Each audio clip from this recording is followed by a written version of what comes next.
Fala, gigantes, tudo bem? Alan Ramírez, novamente com mais um conteúdo exclusivo aqui para o canal Mundo Irrigação. Se você ainda não me segue, deixa aquele like, se inscreve no canal, compartilha aí para todo mundo ter acesso. Vamos falar hoje sobre lance de pivô central, como que eu dimensiono o meu lance de pivô central. O lance, ele vai estar totalmente relacionado com a declividade do terreno. 12%, 10%, 15%. Como que eu vou encontrar essa declividade? Você vai ter que ver o comprimento do seu lance.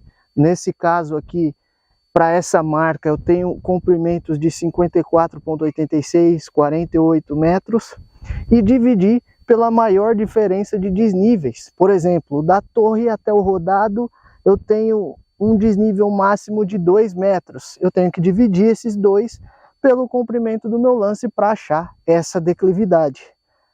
Com relação ao terreno, essa topografia aqui está perfeita, mas quando o pessoal me pergunta sobre curva de nível, base larga, base estreita, o que eu sempre recomendo, base larga, abaulada, para não atrapalhar a questão do alinhamento dos lances. Eu vou mostrar para vocês mais detalhado ali a questão do alinhamento e mostrar a questão do rodado também, para ver que o pivô, ele aceita uma declividade muito boa. A gente vê em áreas muito quebradas, principalmente ali em Minas Gerais e no Rio Grande do Sul, onde você vê a área, você fala assim, não é possível que cabe pivô. E o pivô passa ali porque ele aceita uma declividade muito boa.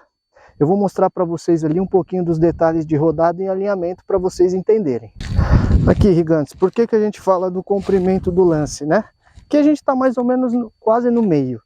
Tem o rodado, tem a torre central e tem o rodado.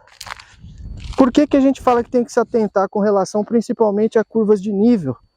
Quando a gente fala de desalinhamento de pivô, primeiro, a gente está falando desses camaradas aqui, ó. Nesse caso aqui o alinhamento é com base no cabo de aço, que vai estar ligado aquelas hastes ali para controlar, para um pivô, um lance não desalinhar tanto quanto o outro.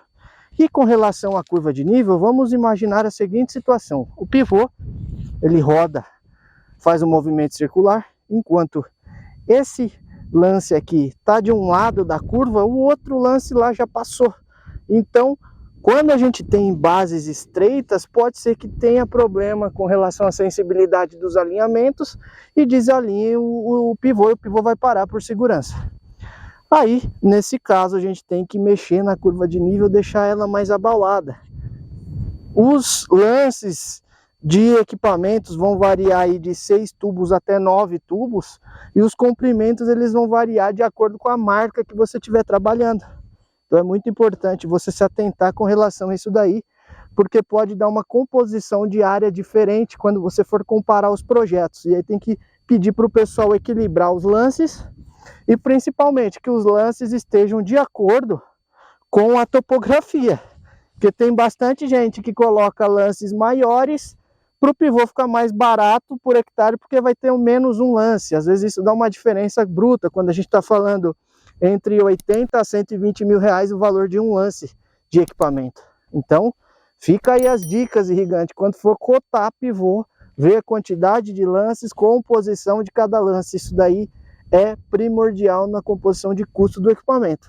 Se você gostou desse vídeo, deixa aquele like, se inscreve no canal e compartilha aí para todo mundo ver quando a gente fala de lance de pivô.